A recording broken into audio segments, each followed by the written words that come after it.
This is a video all about how I shrunk a cop down to 4 inches tall.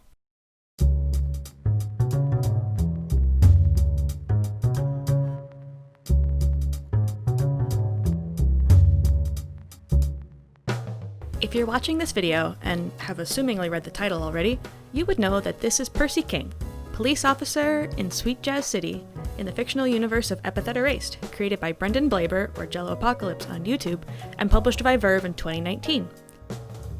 Stating the obvious, this is clearly not an official Good Smile Nendoroid.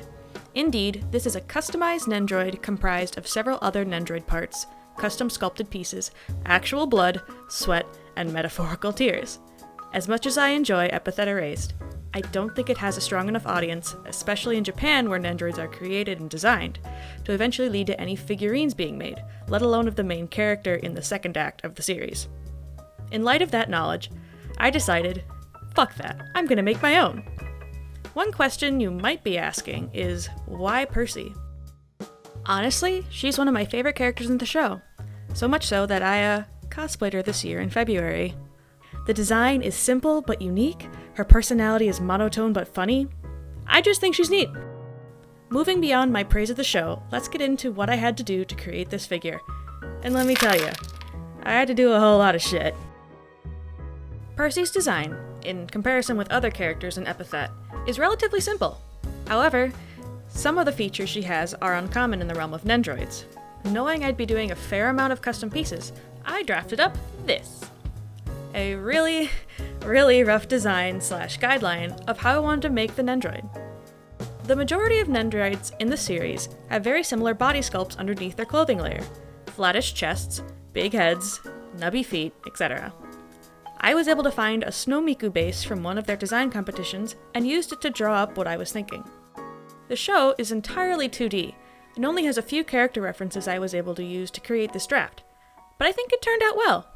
Once the design was finished, I had to start determining which pieces I could steal from other Nendoroids, and which ones I'd have to make myself. When starting the construction phase, I knew I couldn't make the hairpiece entirely from scratch due to how the bangs and the main hair connect on Nendoroids. A base piece would be required. Lucky for me, I'm a bit of a klutz, and had a Nendoroid which had enough minor damage to justify scrapping her for parts. That Nendoroid would be number 790, which is the original Mercy Skin Nendoroid. I accidentally broke the wing out of her back, and so I had a little bit of her to spare.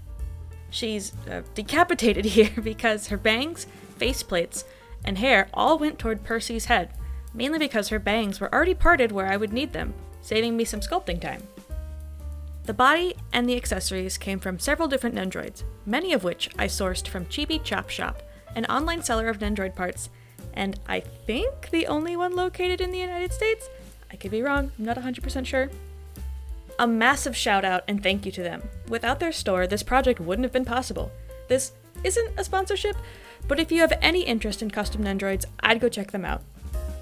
The Nendoroids, or rather pieces of Nendoroids that I used for the torso, were from Nendoroid 265, the legs were from number 824, the arms and epaulets were from 255, an extra set of arms from number 82, and 2 different swords, one from 589 and one from 1137. Additionally, I was working on another Nendoroid and used the entire body from 824, the legs going to Percy, and the top going to the first custom Nendoroid I made for a friend. We've gone over all the salvaged parts. Now we move on to the customized pieces and entirely new pieces. My medium of choice for sculpting was Epoxy Sculpt. This is an industrial level clay which hardens when combined. Mix A and B, it'll be super solid in about 24 hours, with a window of about 3 hours for sculpting in details and smoothing rough areas. For this project, epoxy was used on the hairpiece, torso, belt, sword, and scabbard. I've used this material for cosplay in the past, but I only found out it could be used to customize figures after watching Delightful and Hexgen's doll customizing videos. They're huge art inspirations for me, and watching their videos is partially what pushed me to make this figure. A lot of the parts on this figure stick out, including the hair, epaulets, and the belt. To be able to sculpt these pieces, they needed armatures, or connections to the base figure. That's where wire comes in. This is a low-gauge fluoro wire that I've had for a long time.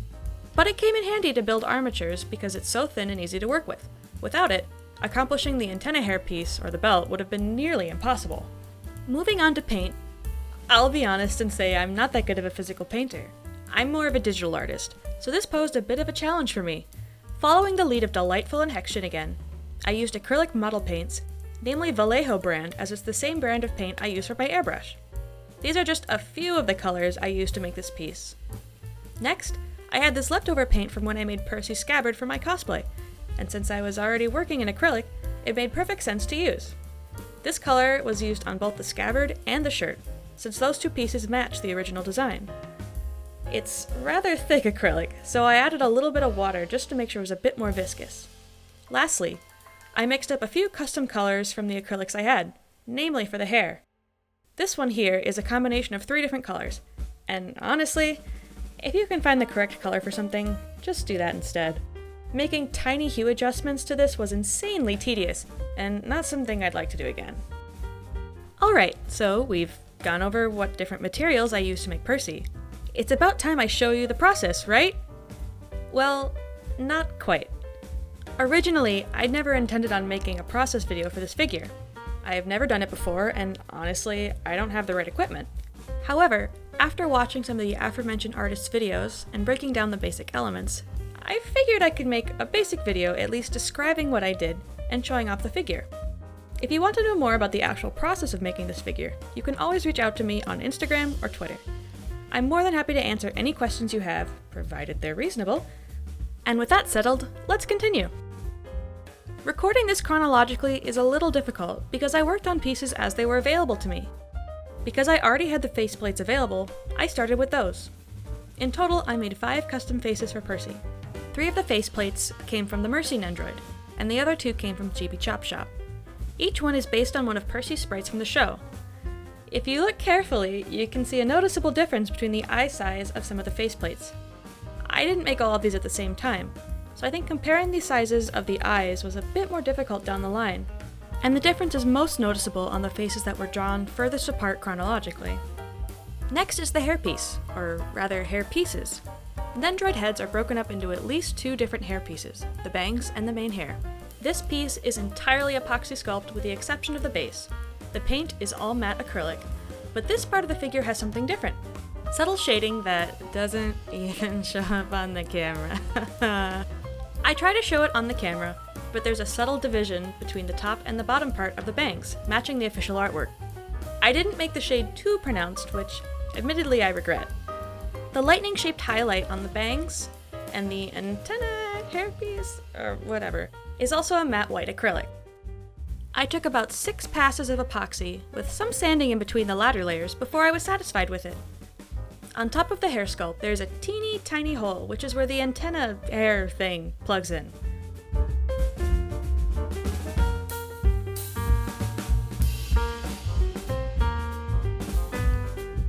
While it's not posable beyond a basic swivel movement, it doesn't seem to have any importance in the show, so I'm fine with that. Additionally, it's removable just in case I'm dumb and break it. So let's put this chunk all together with one of the faceplates and see what it looks like. And thus, Percy head.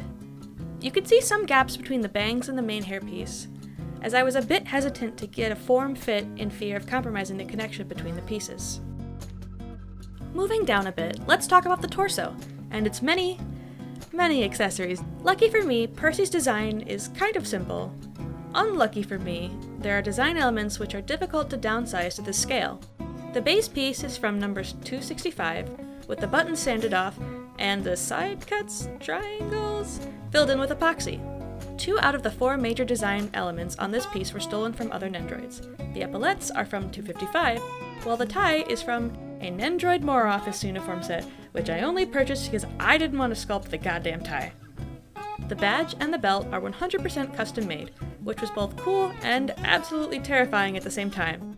While the badge was small, it was doable.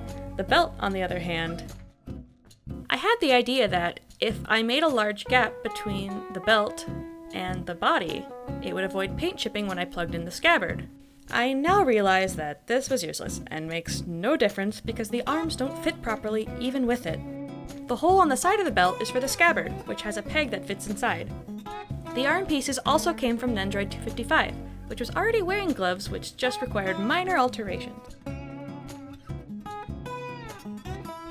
In total, there are 11 arms, each of which can hold one of the 11 different hands.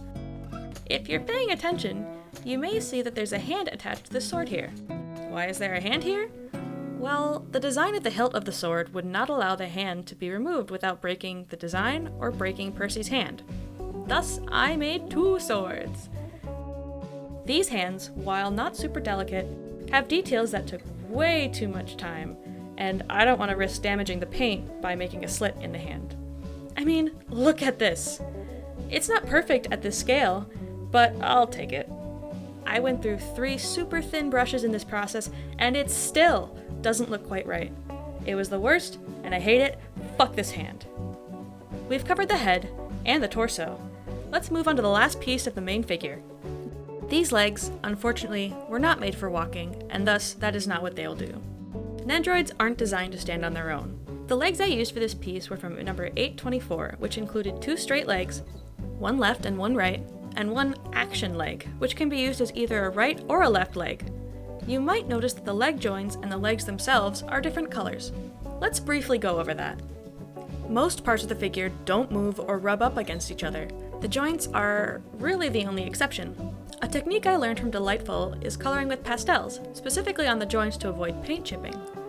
However, these joints are different from the ones used in her method, as they are designed to be separate and removable from the figure. Thus, when I put on the pastels and sealed it, the sealant became thick enough that I can't put the 2 pieces completely together, and it will not move without significant force. Not fun. I don't recommend this method for Nendoroids. I essentially wasted both my time and materials for immovable joints that smile back at me, knowing I fucked up. And that's the whole Nendoroid of Percival King, Sweet Jazz Police. This entire process of making a custom figurine was time-consuming, infuriating at times, tedious, and a huge learning experience. Like I said earlier, this is my first time making custom pieces for a figurine, and I learned a lot just trying to do certain techniques for myself. Is she perfect? God no. She doesn't have a printed face, and there are subtle brush marks all over the place. But I am so stupidly proud of how it turned out. Percy is arguably one of my favorite characters in the show, and I hope you think I did her justice in this project. Thank you for watching this rather experimental video. If you have any more questions regarding how I made this figure, or anything related to it, you can find me on my Twitter at nemuarts, on Instagram at nemu.arts, or on my website, nemukaz.com. Again, thank you for watching, and have a good one!